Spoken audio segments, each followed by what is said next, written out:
நாங்கள் எதிர்பார்த்துக் கொண்டிருந்தோம். கற்பனை செய்ய முடியாத தாக்குதலை நடத்துவார் என்று. நடத்தினார். யார் நடத்தினார்?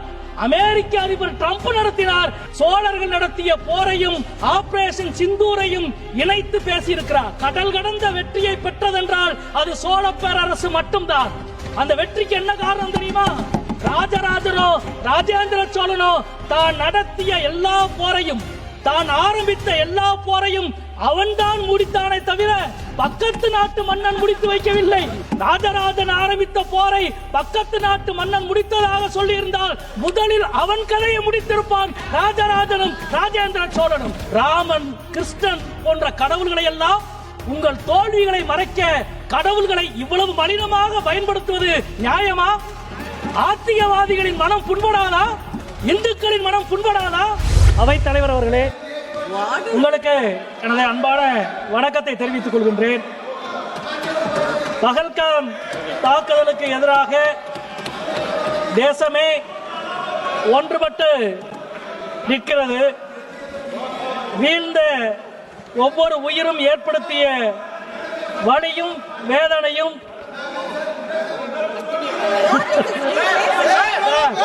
What is this, sir? What is this? Speaker, madam.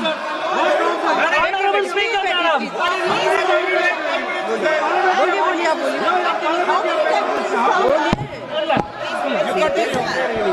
மாண்புமிகு அவைத் தலைவர் அவர்களே, பயங்கரவாத தாக்குதலுக்கு எதிராக இந்த அரசு இந்தியா தொடுத்த எதிர்வினை, அது சார்ந்த ஒரு விவாதத்தை மிகவும் பொறுப்புணர்ச்சியோடு இந்த அவையிலே நடத்துவதற்கு எதிர்க்கட்சிகளாகிய நாங்கள் தொடர்ந்து முயற்சி செய்து கொண்டிருக்கிறோம்.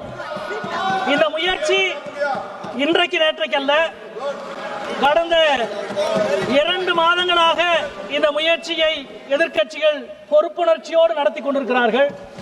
2 மாதங்களாகவும் பொறுப்புணர்ச்சியினால் என்ன என்று விலை கேட்பதை போல ஆளுங்கட்சி தரப்பு தொடர்ந்து வினையாற்றி கொண்டிருக்கிறது.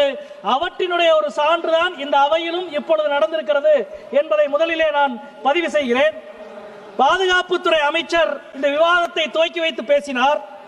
2016ஆம் ஆண்டு உரி தாக்குதல் நடந்த பொழுது ஆளுங்கட்சி என்ன சொன்னதோ, 2019ஆவது ஆண்டு பாலக்கோடு தாக்குதல் நடந்த பின்னணியில் ஆளுங்கட்சி என்ன சொன்னதோ அதுவே தான் இன்றைக்கு மீண்டும் இவர்கள் சொல்லி இருக்கிறார்கள்.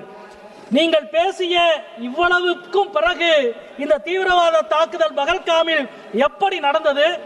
தாக்குதல் துவங்கி 1.5 மணி நேரத்துக்கு பிறகுதான் ஒரு உதவியோ தகவலோ அரசுக்கு கிட்டியிருக்கிறது என்ற செய்தி எவ்வளவு பெரிய வெட்கக்கேடானது.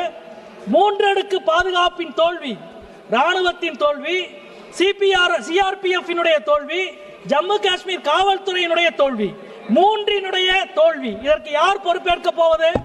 அதிகாரிகளா, அமைச்சரா? ஒரே தேசம் ஒரே தலைவர் என்று நீங்கள் சொல்லுகிற மாண்புமிகு பிரதம மந்திரி அவர்கள் இதற்கு பொறுப்பேற்க போகிறாரா? யார் பொறுப்பேற்க போகிறார்கள்?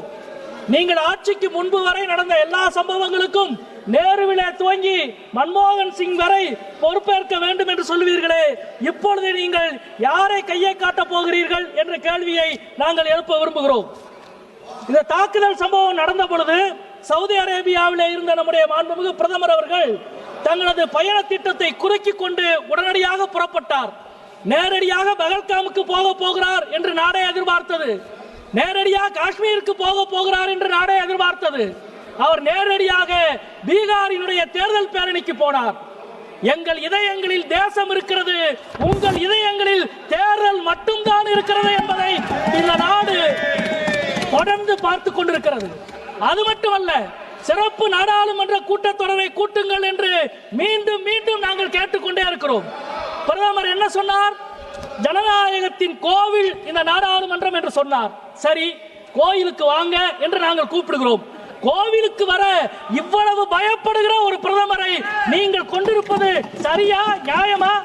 ஏன் அதுவும் சிறப்பு வழிபாட்டுக்கு வாருங்கள், சிறப்பு கூட்டத்தொடருக்கு வாருங்கள் என்று மீண்டும் மீண்டும் கேட்கிறோம். இங்கே வராமல் பீகாருக்கு போய் பிரதமர் பேசுகிறார். கற்பனை செய்ய முடியாத தாக்குதலை நாங்கள் நடத்துவோம் என்றார்.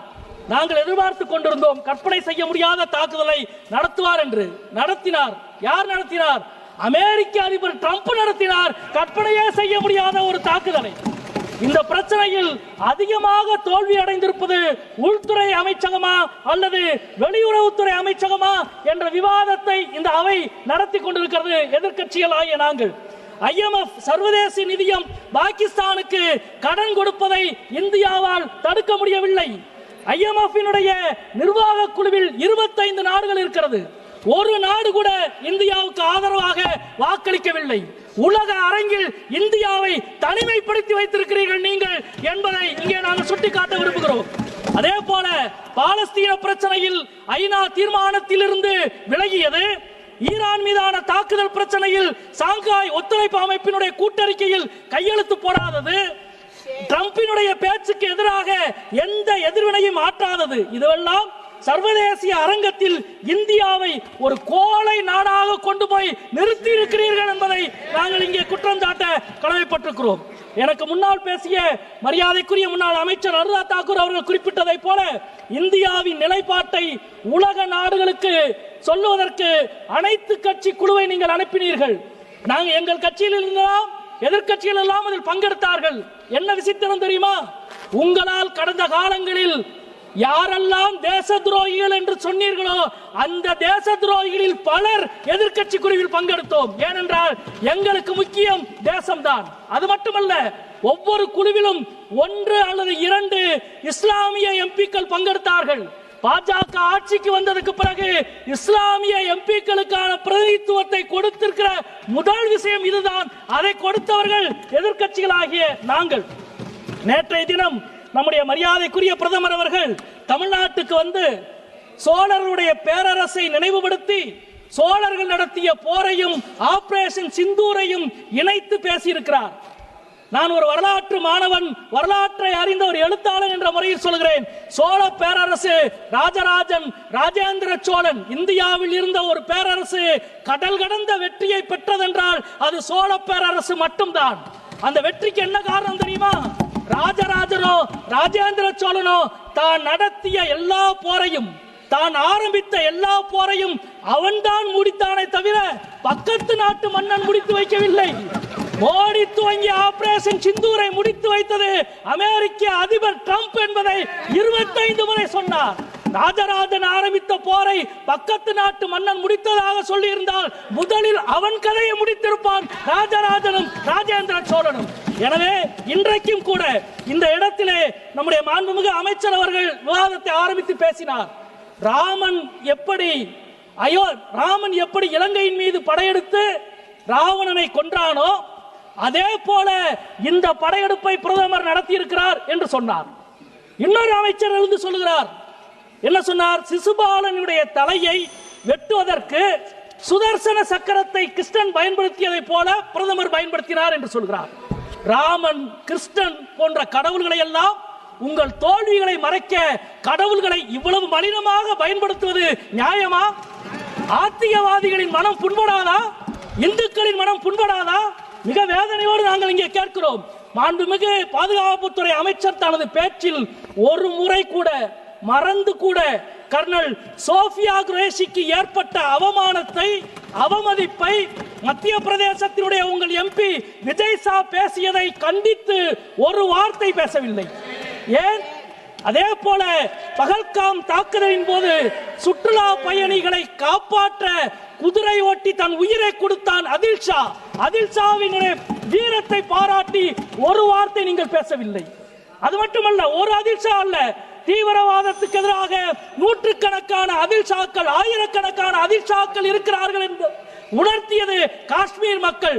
அந்த காஷ்மீர் மக்களினுடைய ஒருமைப்பாட்டை அங்கீகரித்து ஒரு வார்த்தை நீங்கள் பேசவில்லை.